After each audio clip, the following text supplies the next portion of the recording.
Hi, it's Sheridan here again from Power Hour Training, popping up to just share some of the ways that I energise my workshops, and in particular the bite-sized workshops where time is of the essence. Today I want to talk about a pairs activity. I often write pairs activities into my short workshops and indeed my day-long workshops.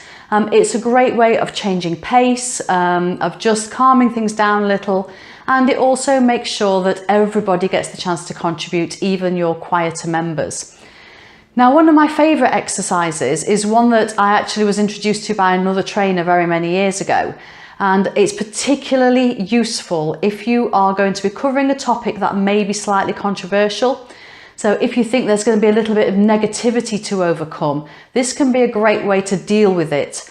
And particularly in a short session when you haven't got time to let those conversations run, but you do need to acknowledge them, it's a really good way of getting all that negativity out at the start so that you can move on with the rest of the session.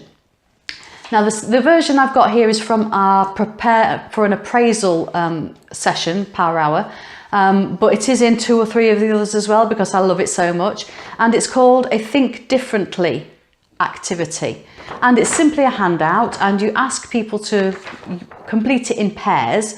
Now, they can do it individually, but I find that pairs is the best way to do this. It allows some sort of debate without it getting out of hand. And all Think Differently is in this case, there's 14 sentences that we ask people to finish. So in this topic, which is appraisals, we've got, for example, appraisals are useful because, and they have to finish that sentence. Appraisals are pointless because. Appraisals are easy because. Appraisals are difficult because. So we've got this mixture of positive and negative views that we can have about appraisals.